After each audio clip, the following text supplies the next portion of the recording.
Emily Elizabeth, and I'm the host of the What Fulfills You podcast, a show for and about individuals always seeking to be their best selves.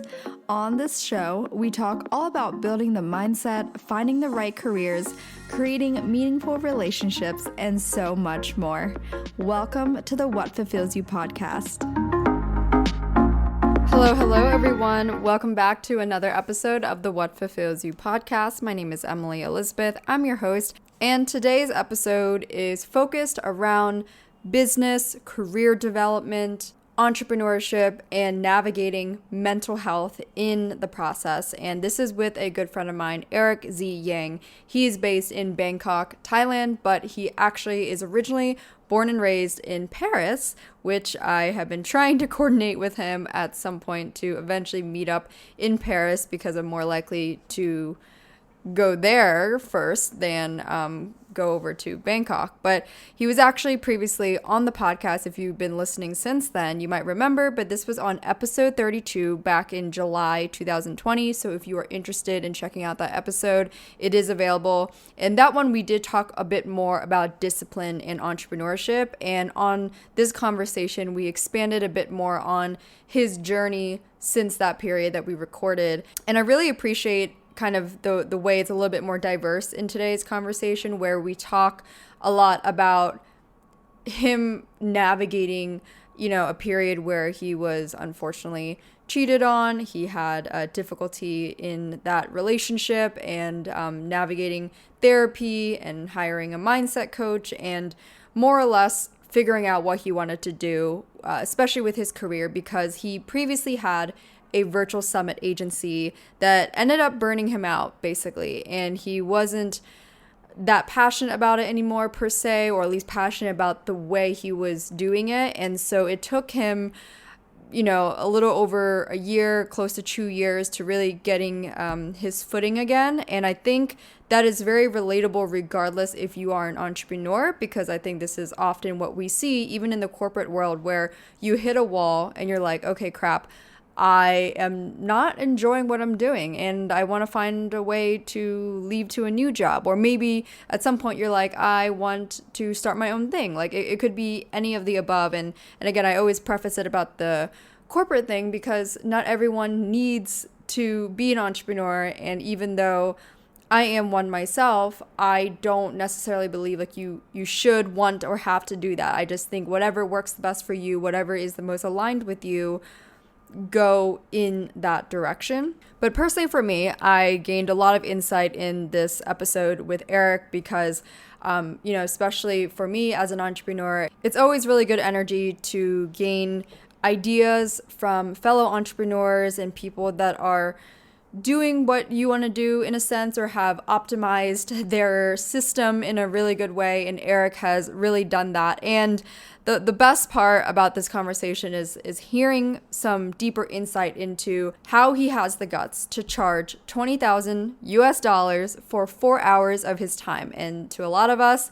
that is fucking crazy. But we talk about mindset shifts and recognizing your value and actually how to indicate like the practicality of why. It's not just a woo-woo number. He explains it in depth on this episode. And so again, regardless of where you are at in your career, I think this could really get some ideas and wheels turning for you as it did for me.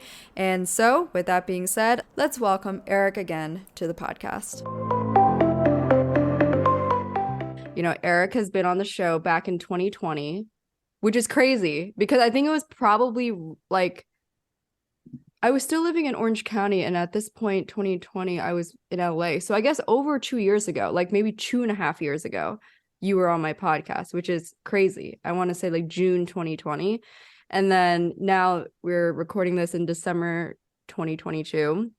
And at the time, correct me if I'm wrong, were you still involved in your virtual summit business? Yes, right? Yeah. Okay. I think that was around the time when I was stopping to do virtual summits. Got it. Yeah, around that Yeah. time. I would love to dive into your quick history with that, and then how you have transitioned to what you're doing now, which I really enjoyed reading about on your stories the other day, where you were talking about And also too, I would really be interested to hear about, to be honest, maybe the mental health journey of the gap of up until from like I know there was a period of maybe like a year or two where you were really figuring out what you wanted to do next after the virtual summit. And I'm curious to hear that more on the front of how you were feeling mentally and how that Mm, affected different parts of your life, because I think that occurs a lot for people like listening. So, women listening to this, they might not be in a similar position where they're doing business or having something for themselves, but like that gap between I'm not fulfilled in my job right now, what am I going to do next, is kind of that mental health, slight depression that I think a lot of people feel. And I'm curious to know how you kind of resolve that yourself. But yeah, you can start wherever. I'm wondering which angle I should go by first. I think the first thing can be more context based about what virtual summits are and how I got there. Mhm. So for context, I was born and raised in Paris, and but I'm Chinese. But I went to the US for school because I always knew that I wanted to become an entrepreneur, have my own business, and build like a lifestyle business. And I actually enrolled into a community college because I knew one, that would be the easiest way for me to get a visa. Two, get a quote unquote approval from my Asian parents to go to the US. And Mhm. three, because community college is way cheaper than the 4 year university. And also the classes were way easier. So I picked Santa Barbara because it was in California. So I can go to all the entrepreneurship events I wanted to. Since LA, SF, San Diego was kind of close. And for 2 years, I tried to go to as many events as possible. And I will go to conferences, I will go to workshops, I will go to classes, and I would meet a lot of people about who taught about digital marketing. And people were coaches, people were entrepreneurs, selling courses, Facebook ads, MLM. And the big issue for me was, although I knew that I wanted to teach people something, I just didn't know what to teach. And I didn't want to be that guy who buys a course, let's say on Facebook ads, and then teaches people on Facebook ads when I have never ran Facebook ads myself, or I ran Facebook ads, but the course never worked on me, so I'm teaching it back to other people. Mm. I didn't want to fake it to make it because that just didn't seem congruent with me. And I actually paid a decent amount of money to join masterminds where people were telling me XYZ things to do, but I really never really aligned with it because once again, it was more of chicken and egg situation where I needed experience to teach people, but whatever I was doing wasn't working. So Mm. fast forward to 2 years later after joining college first is I decided to create the event I wish I had, because the main problem that I had when I went to all those 50 plus conferences in the span of 2 years was I was almost always the youngest one by at least maybe 3, 5, 6 years. I was maybe like 20, 19 back then. And the oldest one, like the second youngest one was like 25, 26. And I didn't want to learn from people that were in business for 10 years. I wanted to learn from people who were around my age, who built a business like a year or two ago and are crushing it, making 6, 7 figures. And I met some of those people around, but I never had the events for that. So I created the event I wish I had, which was a physical event for digital entrepreneurs under 30 making above 6 figures. And I didn't have to fake it there because I just spoke on stage. I shared about my experience of why I created the event. I invited speakers who shared on my behalf without me needing to be an expert. And then I sold tickets to the conference. And I learned something about Facebook ads, so I applied that. It was a great event. Actually made 6 figure out of it. But actually barely broke even with that because of cost splitting, commission with other people, etc. But the biggest thing for me was the fact that I did not own the venue. I paid, I think, 7K USD for 3 days at a hotel venue, which I didn't own right after that, and that pissed me off. So I decided to do the Mm. same thing, take the same concept that I had, which is entrepreneurship event for young entrepreneurs making above 6 figure under 30 online, and I created an online conference on that. And that conference took me uh was 4 times faster to produce, it cost me 10 times less, and made me profit wise 35 times more. And I built my email list from 0 to 1,000.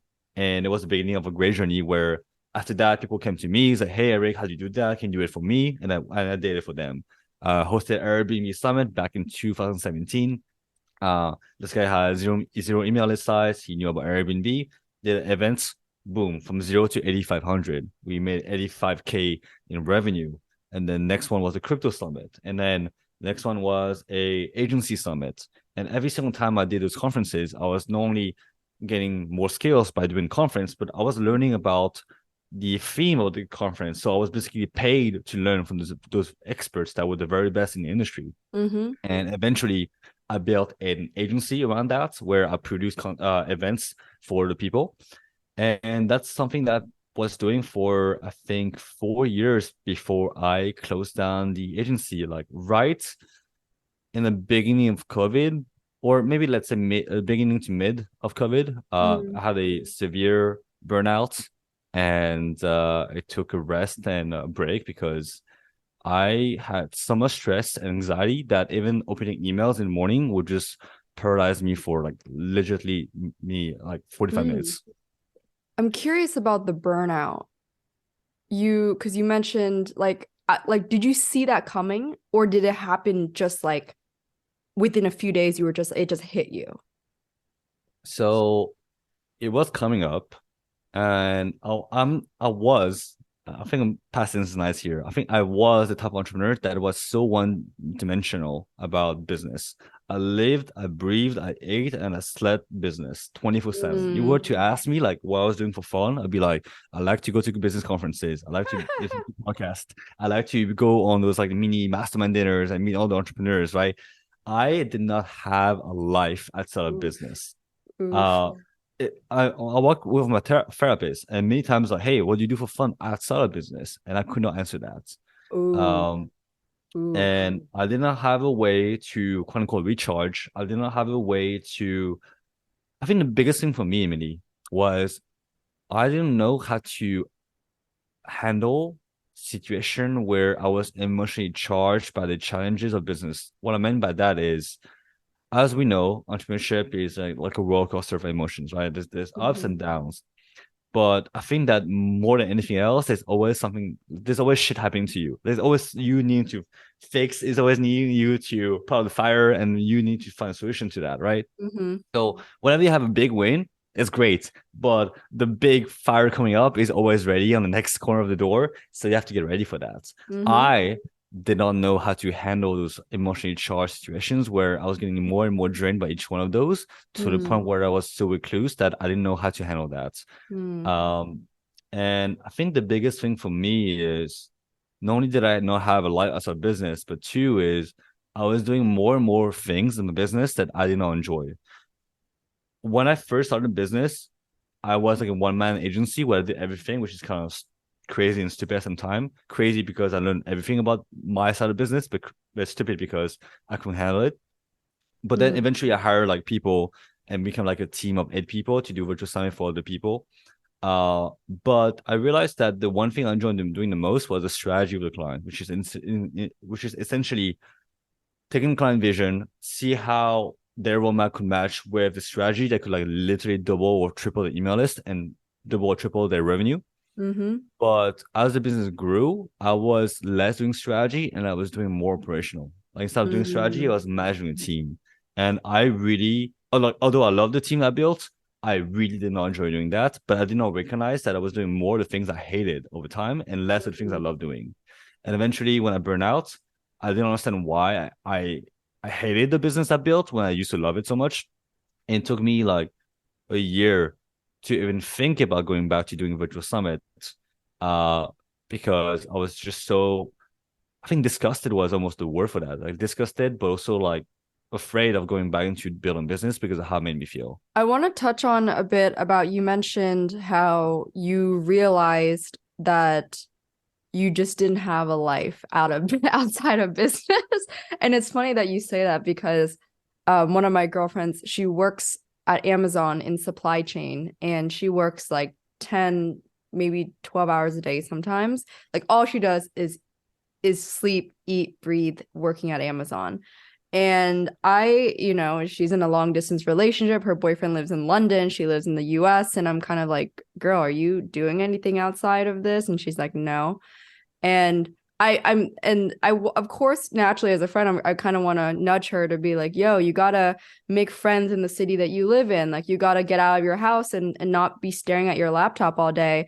But from your perspective, because you have that experience, do you think that's something you have to hit the low point yourself to realize that? Or do you think if someone would have nudged you like, hey, Eric, you should consider like balancing a little bit of like more time for yourself so you don't burn out, do you think you would have actually like absorbed that advice, so to speak?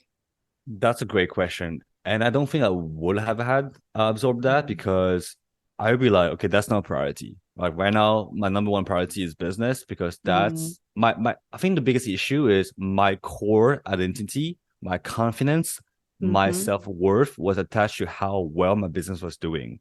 So when the business Mm-hmm. was doing great, I felt great. When the business was doing shit, I felt like shit. And like we know, you feel more shit like great in the business because shit happens and your goals change over time and you're almost never satisfied because you always want the next level, right? And I think that's why I was so burnout and depressed after the business happened, the business burnout happened and closed down the agency is okay. I realized that business was not fueling me anymore, but I also lost such a big core of my identity when I closed down the business. I was not only lost in the press, but I lost a part of myself. And that's Mm-hmm. a part that I had to rebuild and to re-acknowledge, to restart, to like, hey, okay, well, I am not what I'm doing. I am what I am, which is uh, my identity, like my values, right? Mm-hmm. And that's really, really important to differentiate. But I think that it takes a way more work to understand what your values are and how to stand behind them than not to say get sucked into the lifestyle that you are in, but it just anything that challenges your identity is something that you most of the time reject because it is the easiest thing. Like you don't want to have your whole freaking paradigm shifted from one day to another because that would just make you as lost as fuck. And that's not sustainable. But to going back to your point is, yeah, I think that for me is I I was probably afraid of I was probably afraid of not knowing what would make me stand out if it wasn't for my work. And that Mm-hmm. took me a lot of time to not only feel that I am more than my work, but also like what else could I do? Because it took me 3 months to actually find my first hobby. Like 3 months of active searching and trying things. And even talking about this, looking back, it's like, yeah, that's not healthy because if you're not enjoying the things you're doing and you're not having fun and just doing out of quote unquote fear of Mm-hmm. whatever that is, not being good enough or fearful that people will not like you or that, if without your job or whatever you feel like you're part of, it's not part of you anymore, then you have nothing. And that nothingness is really, really dark and can be really scary for a lot of people. Mm-hmm. Mm-hmm. It's funny that you share that, how like when you stepped away from Virtual Summit and that business, you felt like you lost a big part of your identity. And I had that aha moment in life, but it was because of a relationship when I was in college, which is really funny because I think I think that's a big reason why I started What Fulfills You in the first place, is because I had that depression period of life where I literally lost my identity and I had neglected building, a future career or a future Emily Elizabeth. And this was when I was 20. So in a sense, it was lucky that I had this realization when I was in college, because that's when I consider it free time, like my parents were luckily paying for my college. So I had this buffer of time to kind of build Emily identity up. And it was because of someone breaking up with me and feeling like, oh, fuck, I put almost all my eggs in a relationship basket. So now I'm like nothing. So Mm. I remember that feeling too, though. But like, do you have advice around the concept of like building something or like finding new things to fulfill you in a sense outside of work or outside of whatever people are putting maybe too much of their energy in? Like what was something you wish maybe someone could have told you at the time?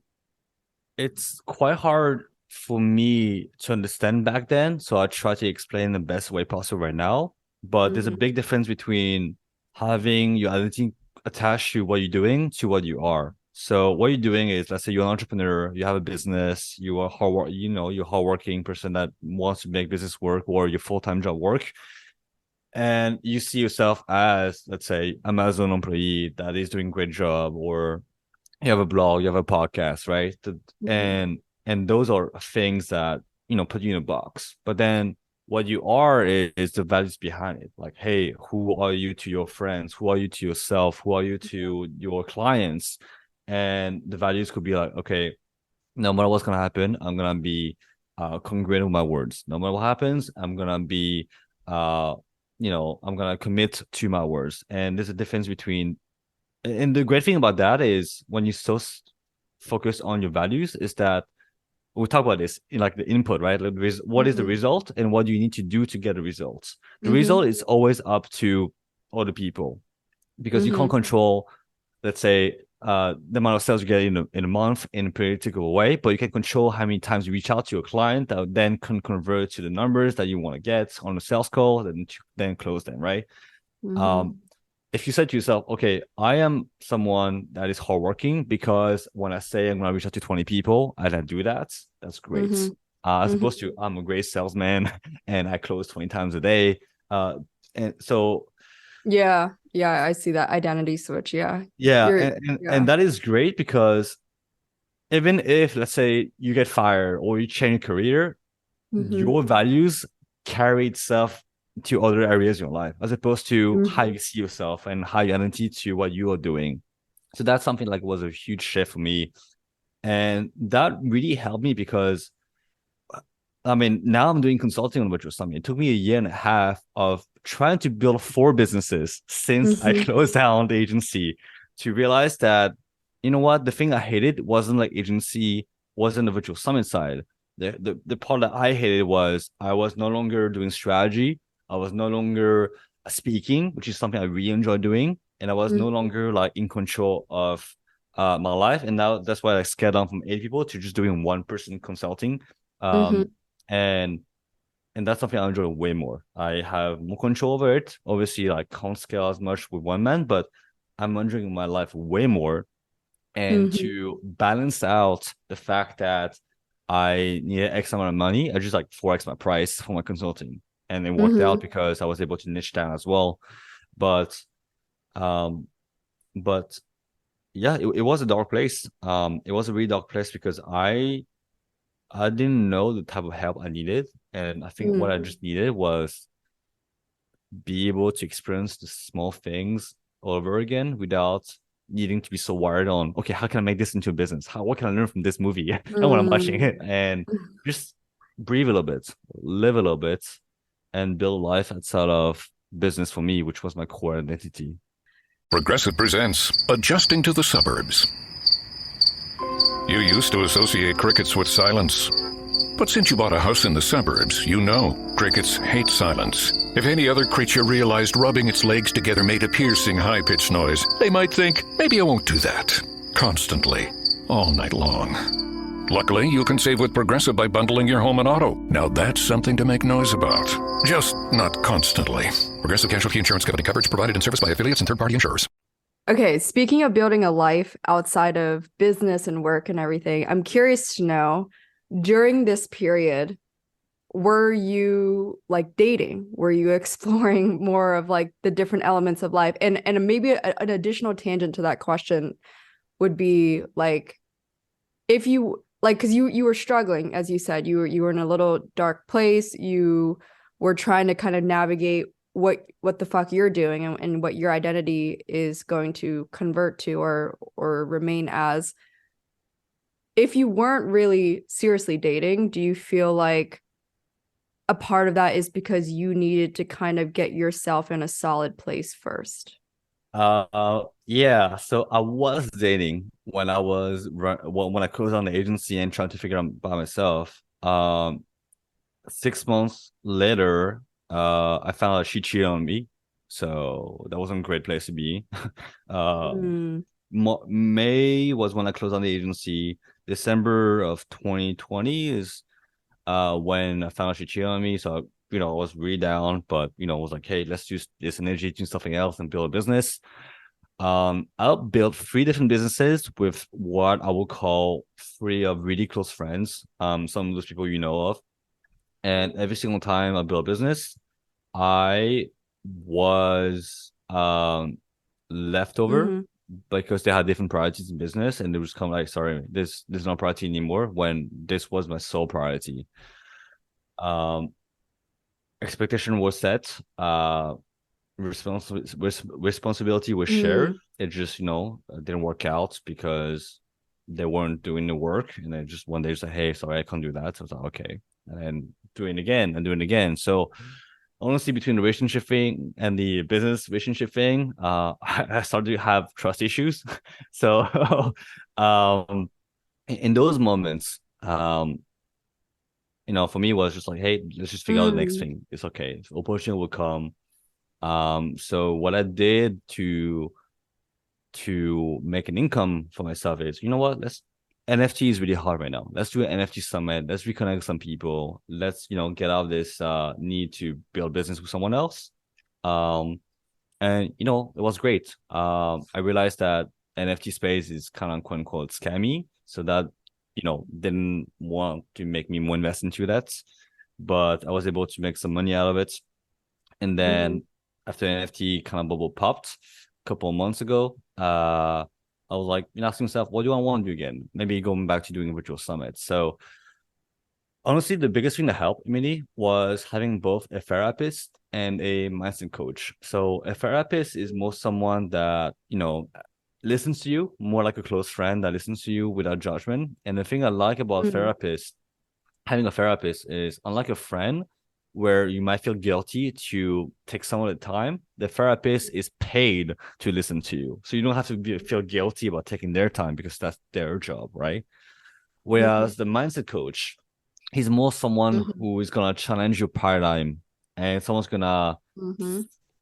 call you out on your bullshit. So those 2 things really helped me out and made me realize that the thing I used to hate wasn't like all of it. It was only a part of it. So how can I remove that part and maybe try again? Not necessarily go back to it, but try again, doing a little bit of it and see how it worked out. And for me, it worked out great. And mental health is still something I work on, but Mm-hmm. honestly, feel like 100 times better than a year ago because that was a really, really dark place for me. I guess maybe after, so maybe let's like on in 2021 then, I guess after that December period, um, I think I'm assuming at that point you're still kind of navigating what you're gonna do next, right? Like you're trying all these different potential business ideas. And I remember at some point last year too, I think we were probably having random calls where we're just chatting about like what you're up to, what I'm up to, what we're working on kind of thing.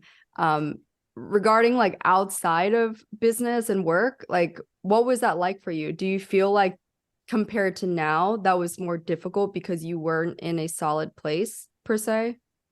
I will say so. In those moments where I didn't know what to do next, my main focus was always like, what kind of business can I build for fun, right? I had literally like Mm-hmm. 4 podcasts I was ready to launch. I was like, there's like 4 virtual summits I wanted to launch. There were like 2 books I wanted to write. Um, and I was trying like, hey, it's something that's aligned with me. No, not really right now, so let's not do it.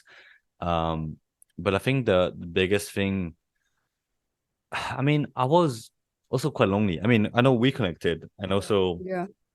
I have a lot of friends, but just felt like in that moment where I need help from people just didn't show up, and maybe I just realized that I wasn't maybe as close to some people as I thought. So Mm-hmm. me being alone with my own thoughts allowed me to just recalibrate myself and my expectations. And I think that working with a therapist really, really worked because I was able to emotionally charge out all the feelings and thoughts I had to be able to have a quote unquote clean emotional sheets that allowed me to tackle things at face value. And I think that's really, really big for people. Like, it's really easy to have your emotion accumulate on itself that makes something small way bigger than what it is. And sometimes you just need this one or two little framework to just make you realize that, you know what, I just need to ask that person what they thought about me when I went on a date with me, because they're making things really unclear to me right now. As opposed to trying to brain spite yourself, like, hey, this person doesn't like me, or I have trust issues, like I can't be with someone, etc. So this allows you to think in simple terms so that you can take things easier. But yeah, I think finding hobbies is one thing, but I kind of always knew that I was always going to go back to business, but it didn't have any flavor when I was doing it because I wasn't feeling good about it, and I just needed time off from it. And that time off was literally like 6-7 months for me. When you were working with your therapist, or maybe you still are, or like, do you have advice around like someone that hasn't had therapy experience yet? Would you advise on kind of just going into it with like, okay, I'll probably do this for a couple of months or maybe a long period of time? Or did you approach it where you were like, okay, let me do this for 3 months and let me evaluate after? Like what, and then same with your mindset coach too. I don't know if you had a similar approach. Yeah. So I literally went through 15 therapists until I found the right one. And I use a website called BetterHelp to find my therapist. And I think it's like one of the most affordable ones out there. So, I mean, obviously do your research. Price wise, for those of you who are like financially tight, I think I paid like $25 per year, per session. Wait, really? And that's like one session. Yeah. Is that because you're in Thailand? No. So BetterHelp, the way it works is if you pay annually, it's $1,800, but they have actually financial aid, which is given to anyone that Dude, what the fuck? It's such a hack. And then, so basically, it comes down to from $35 to $25, and yeah, it's so affordable. And it's like 45 minutes a week, and then you can text and send voice messages. It's just so nice. No, I swear, isn't it like $320 a month? No, so it's $80 a week if you pay per week, but it's like $25 per week if you pay a year at a time, and also with but you paid a year in advance. I paid a year. Okay, you paid the annual, and then they got it, and you applied for the financial aid thing. So that's how you. Yeah, and financial aid, it's such a hack because people don't know about it, but they kind of hide it. But I think that BetterHelp gets, grants from the government, obviously for mental health reasons. And then they just like give it to anyone. So I paid $25 I did not know this. For my therapist. Wow. So use BetterHelp. It's a great platform if you find the right one. So the way that you should approach therapists is, if it doesn't fit you 100%, try another one. And honestly, like, be as picky when it comes to choosing your therapist as you would for a long-term partner, because that person is someone that you need to trust, not only in obviously listening to you, but also understanding you. And that's really, really important. So my first therapist was great when I was going through those down moments, but I felt like there was a ceiling of things that he could not add to my life anymore. He was a great listener, but I need more like practical listening and advice when I need it. And the one I have right now is type of therapist that actually reads mindset book, like Mindset by Carol Dweck, and he will send me extracts of the book every week for me to read off. He will send me extract of the book, The 70 Highly Effective Habits, right? And I will read that as well. Or he will, read, send me like some of the really scientific psychology books as well, and then he will make it easy for me to understand, and he will send me messages. So that's what I look for, and it took me 15 times to find him. I want him. Yeah, right. That's a standard, right? That's like, how high are your standards, and it's you believing that will come eventually. And I was working with therapists between the first one I had and the last one I had, which is the 15. I was working with a gray lady, but she ghosted me when I needed her the most. She would not show up on session. She would be like, "Hey, sorry, I can't make the call 30 minutes before," Oh, and and then like I was like, "Hey, let's schedule a call for next week." She would not oh respond to me, wow. and I was like, this is what I needed the most. Like, my girlfriend just broke up. I actually broke up with my ex-girlfriend because she cheated. I need someone to talk to, and you're not Wow. scheduled a call right now. Like, what are you talking about? So that was just like a funny moment. But yeah, therapist is great for that. And then the mindset coach, that's more something where if you're an entrepreneur, you will ask maybe like around, like, hey, do you have a mindset coach? Hey, do you have someone that helps you focus? Because that's where the trust and ability to understand what a business Mhm. is comes in, and that is like a little bit more contextual to what you're going through. So let's say you are someone who's like a professional athlete, on top of let's say having a therapist, you would say and have a sports Right. Yeah. mindset coach, someone who understands what you're Yeah. going through. I would feel like maybe this is something that I've thought about in the past too, where like there are moments where I have been really curious about having a mindset coach, but maybe I sometimes can't fathom the fee that I'd have to pay. Was that a fear for you? And if so, how did you overcome that? 100%. So one of the conditions for me to work with one of my ex-business partner was me using this master coach. But feeling enough, this business partner is the one who ended up flaking on me. So, Mhm. so yeah. But how I found him is referral, and I didn't want to pay for him either because it's like quite pricey. It's Yeah, like they're usually pretty pricey, over especially if they are good. $100 an hour, and that's 400 like, an hour? yeah, so that's Yeah. like twice a month. So that's $800, and he Yeah. literally just double his price to 600, 1600. So Jesus. how I would justify that is if this person can actually make me money, and I'm at a better place where I'm comfortable asking for the price that I need to live in a comfortable way, then it's worth it. If Uh-huh. that's the ceiling that I need to push through, then I will give it a try because I believe in myself. I just don't know if the person that can help me will be able to help me.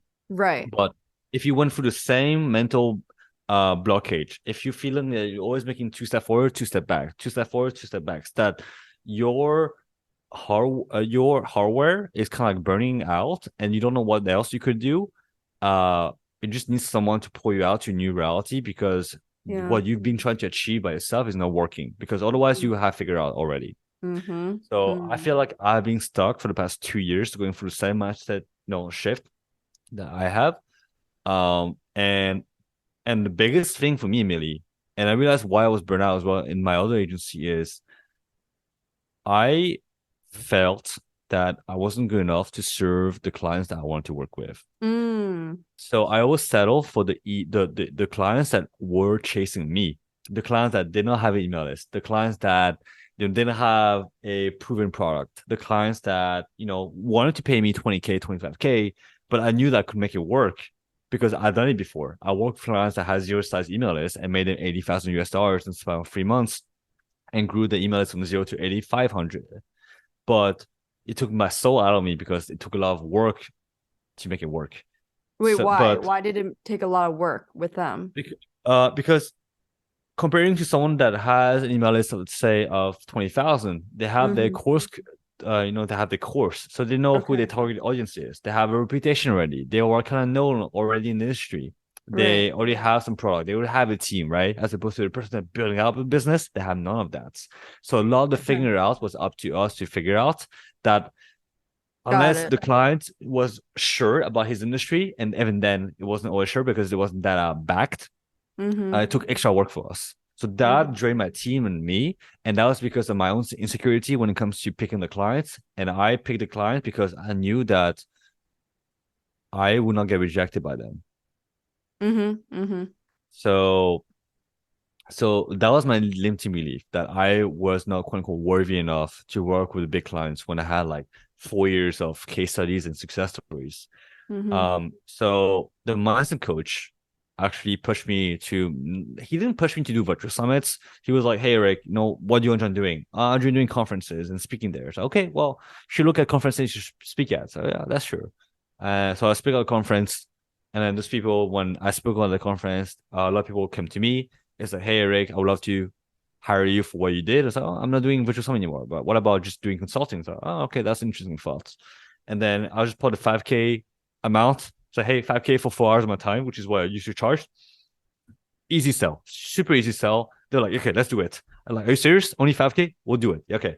I was like, okay, that was too easy of a yes. Let me double that. So I doubled it to 10K, and something happened. People took it so super fast. I was like, okay, maybe that's not high enough. So now for 4 hours of my time is 20K.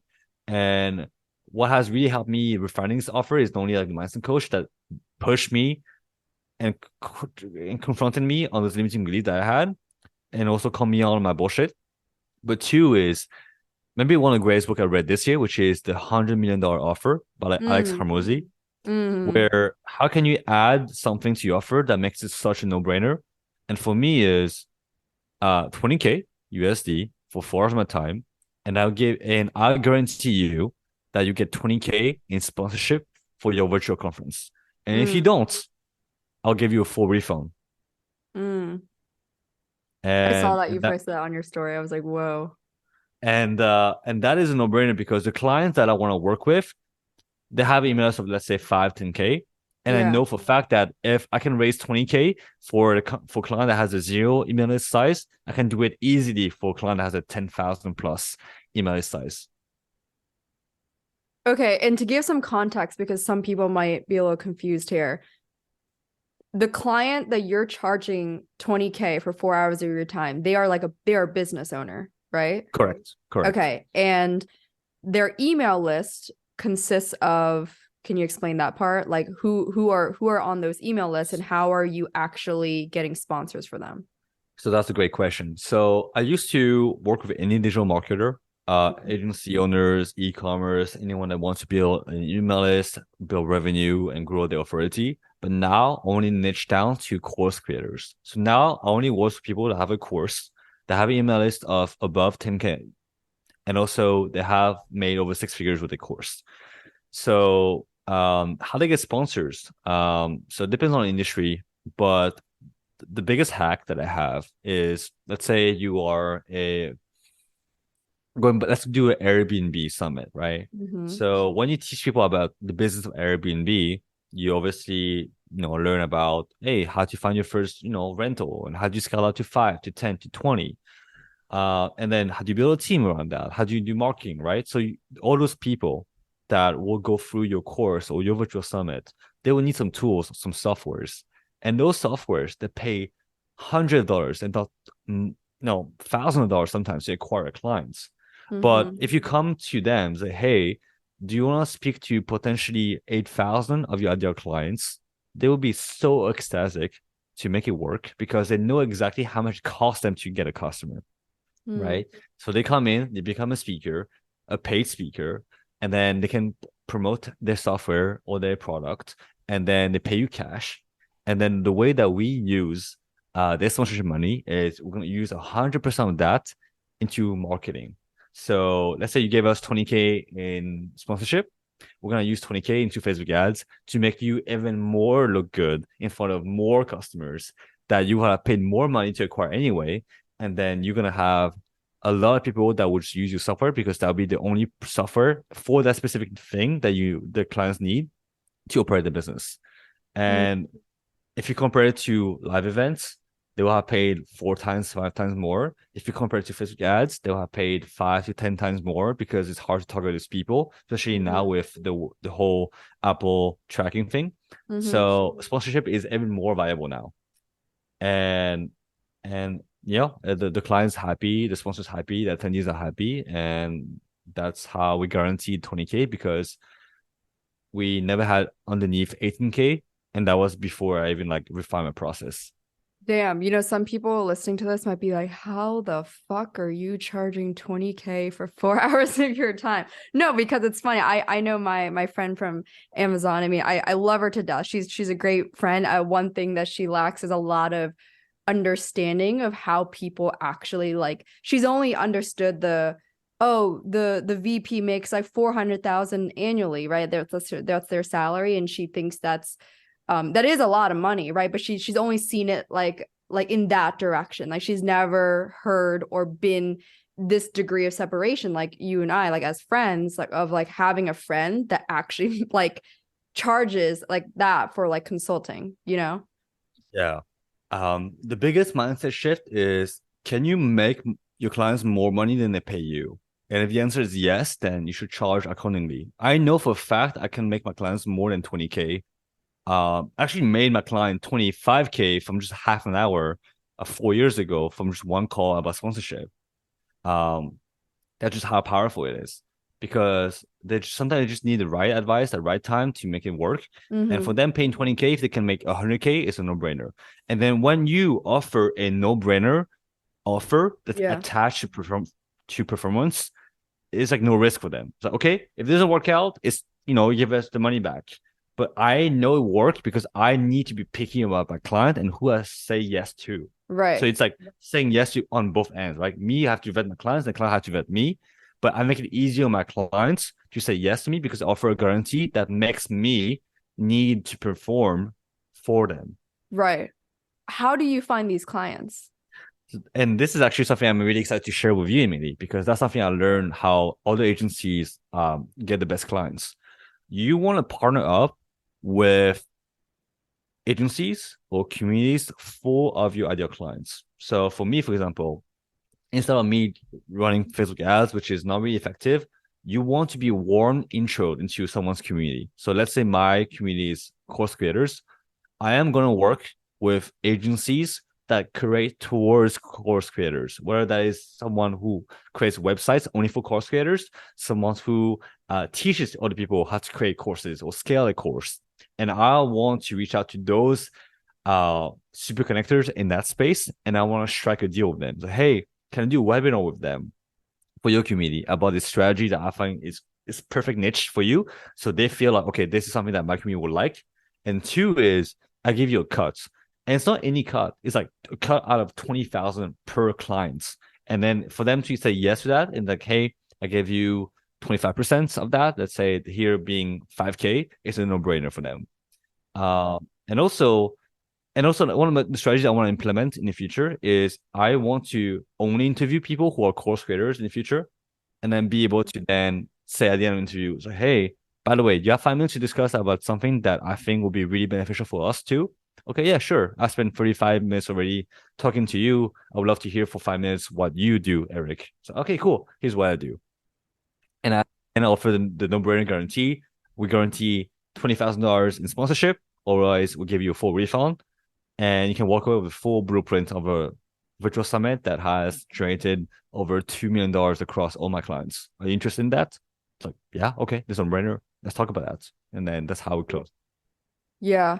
And I think what's interesting, that the biggest theme here that you're mentioning is that you know, even though to some people it's a ballsy ask, like for what you're doing, you also have mentioned consistently, like, you know, it's proven, like you can perform at that level, and you're offering like a full refund if that doesn't occur. So I think that's something for people to note, is like, you know, don't be throwing out some bullshit number that you can't back up either, you know. And would you say that takes time? Like, obviously, like you have 4 years of experience, right, roughly, of what you did prior and before you like closed down your agency, and then now what you're doing on the consulting side, you had that much experience to be able to have that knowledge from doing it. Yeah, I think knowledge is important, but I think the offer needs to be reflected ideally on something that doesn't cost you that much money up front. For example, for me, the only thing I lose is 20K, which is, you know, what is given by my clients, and 4 hours of the time.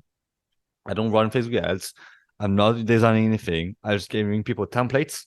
So 20K, 4 hours. I give them my website templates, my email script, my sponsorship script, and then my Facebook ad script, right? So it's not only like 20K just for 4 hours, it's like my whole bundle.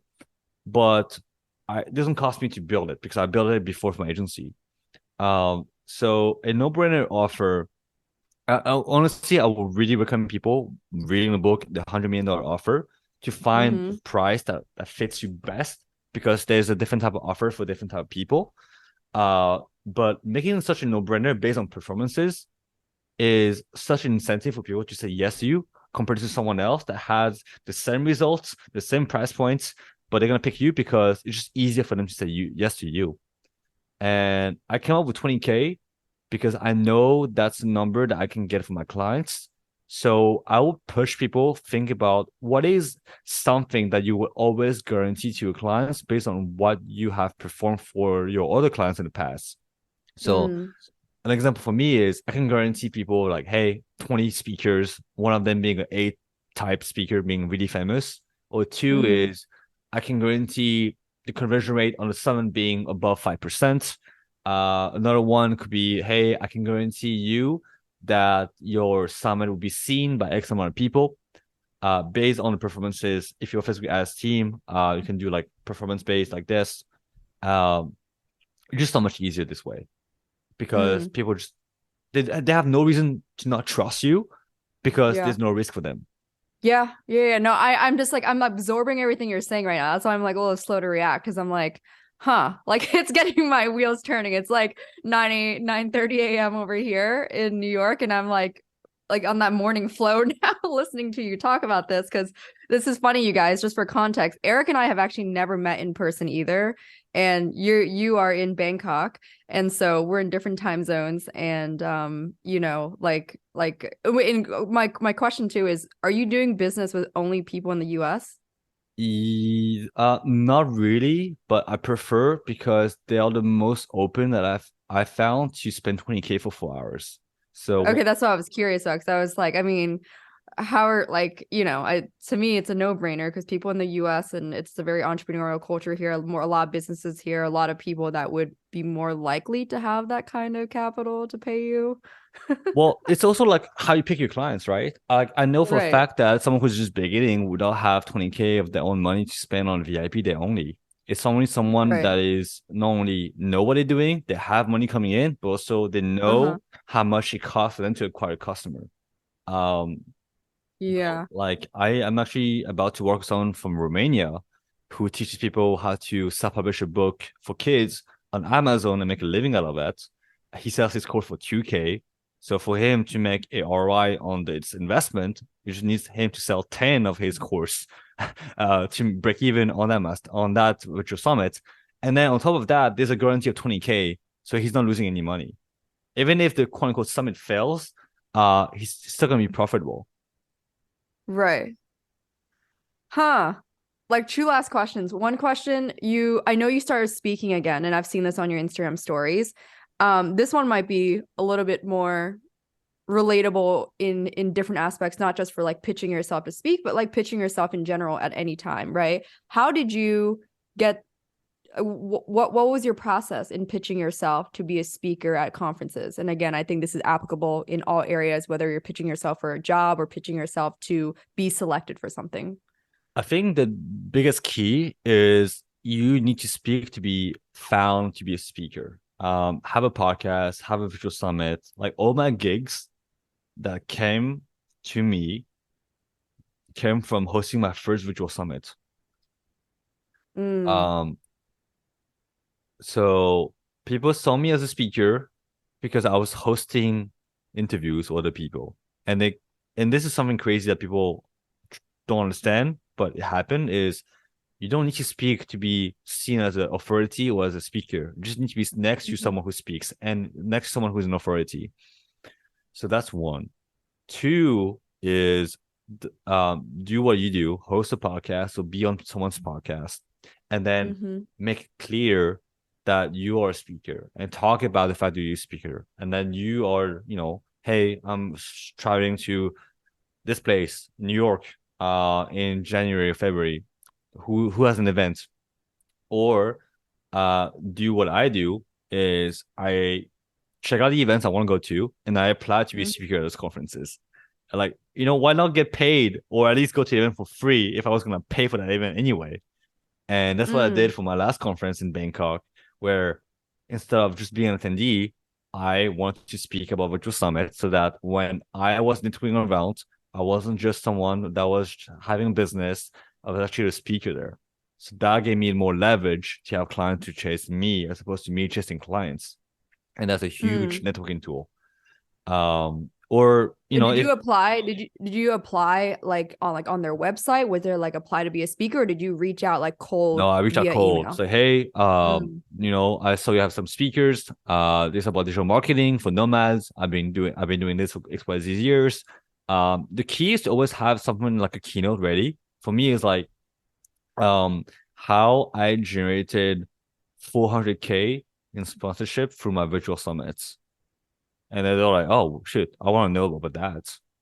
So Mm. having that ready, like a hook ready for a specific target audience is huge.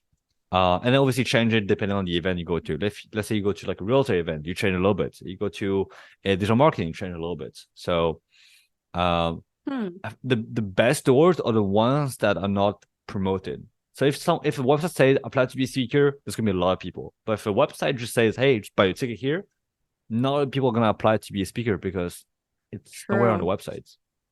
Yeah. And by the way, then did you charge them for you to speak, or did you come in as an offer to speak complimentary? No, so once I get it booked, I usually don't charge them because I said to them, hey, can I promote one of my products? And that's way more Right. valuable than getting paid. Right.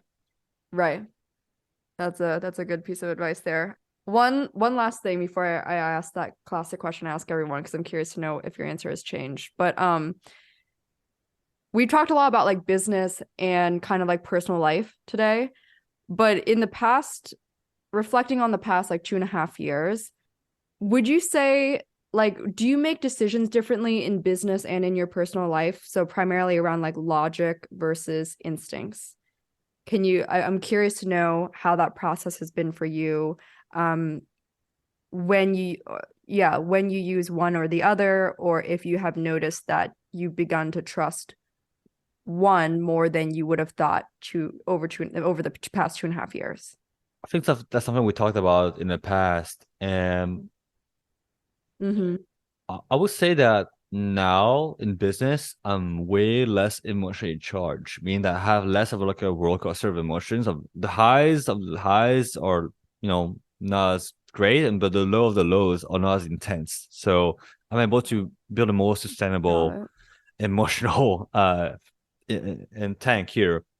But Mm-hmm. what fuels me now is different than what fueled me before. Before was like I need to prove myself. I need to do that because I want to look great to not only myself, but also my friends who are doing great things. Now it's like I want to do great things for myself. And those things might change and it is still changing, but I'm proud of being able to charge 20K for 4 hours of my time. Like that's something I'm really proud of. I don't need to have an Mm-hmm. agency. I don't want to grow a big company. I just need to do what I want to do. It's just strategy. And I think we talk Yeah. about it. It's like, hey, the answer of business now is to scale up. Sometimes it's just doing more of what you want to do. And then now you have the money to say no to things that you don't want to do, right? Like you don't have to do as many sales Right. calls when you have that much money coming in. You're just Yeah. picky about your clients. Yeah. You don't need to have 10 people to manage because that's what everyone else is doing. What works the best for you is what you want. And then you take the best from other people and then you leave the rest and you have your own little system that other people will, you know, relate to more than other entrepreneurs. And you know, that's Mm-hmm. how it should be. I don't know if that answers your question, but at the end of the day is I'm doing more of what I want to do and I don't want to let other people like let me decide what you should do. Mm-hmm. Yeah, yeah, I think that for the most part answers the question. I think I'm just really curious. I'm on a kick lately of asking people, especially entrepreneurs, because I think a lot of times we focus a lot on rationalizing things, and I'm just I guess curious to know if where you're at now Hmm. came with like an aha instinct feeling, or So was how it about like, this? I used to be so much in my head when it yeah. comes to the what if. Like, what if I did this? What if I this fucked up? Or what if this worked out great? And I have even more pressure. So instead of trying to figure out what would happen, just do it and then see what happens. And you react to the reality Mm, as opposed to the fantasy of what you think will happen. Because what you think will happen rarely happens.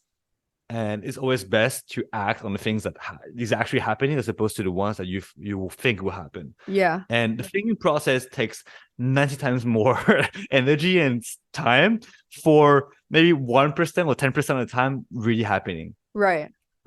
So instead of thinking, let's say, it'd be great to reach out to 10 clients and then work with 10 clients.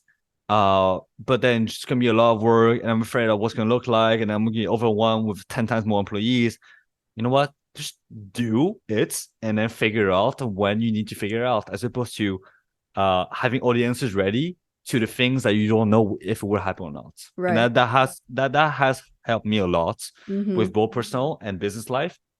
But I think even more in personal life, instead of just trying to plan out 2 years in advance with who I'm gonna be with, like in a personal relationship, let's just like go out on a date first and see what it is. And if it doesn't work out, like I'll figure out then. I need to plan it ahead of time. Dude, that's been the same realization for me, high key. I asked that just because I think as entrepreneurs, we have more tendencies to think and plan ahead. So I was just curious if that has been a shift for you. The last question, something I do ask everyone, and like I said, curious to compare with your previous answer in 2020, but what would you say fulfills you in life? Right now, what fulfills me is being able to do the work that I do without having the anxiety or the stress I used to have. Like, I'm in a place where I am both hopeful and blissful for what I'm working on. And the reason why I'm able to feel this way is because I said no to so many things that made me unhappy, whether that is personal or business wise. The thing that you think you should do is not always something you have to do. For me, for example, I don't need to have an agency. I can just be a one-man consulting company, and I only do the things I want to do, and I only connect with the people I want to connect with. I do think it is a luxury to get to this point, but not abiding by someone else's system just because they're successful has been such a relief for my mental health. No, yeah, I have a lot of wheels turning from this conversation, like in my head right now. So I'm just like, a lot of light bulbs going on. I appreciate this, Eric. This was really awesome. And where can everyone find you if they want to just maybe reach out? They're curious to learn more about what you do. Plug your social media. Yeah. If you want to follow me on my Instagram. It's Eric Z Yang. So like letter Z with Yang being YNG.ETH. That's a crypto thing. So follow me on Instagram. If you like this episode, want to connect, send me a DM there, or check out my podcast. I don't publish anymore, but I will soon again. The Fall College podcast, where Emily was featured, and it was great to have her there. Amazing. Thanks, Eric. Yeah, thanks, Emily. And that was all for today's conversation with my good friend, Eric Z. Yang.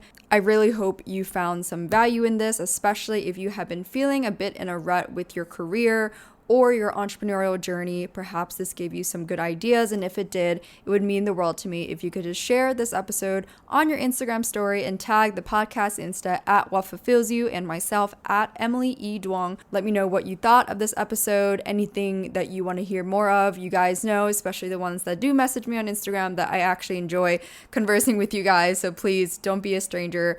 Hit me up over Instagram DM. I am always in the mood to chat with you guys. Last but not least, definitely be sure to check out all the podcast merch. It is available on the website at whatfulfillsyou.com. That includes the new hoodie, the hats, the card game, of course, the journal. It is still the beginning of the year, so I feel like it is a great way to kick off the year with intention. And if you are in a journaling mood, I would consider the combination of the card game and journal, because I know a lot of you guys do actually use the questions from the card game as journal prompts. So definitely consider that for yourself. Again, everything is on the website at whatfulfillsyou.com, and you can get 10% off your purchase with the code WhatFulfillsYou10 at checkout. Thanks again for tuning in today. I would chat with you all in the next episode.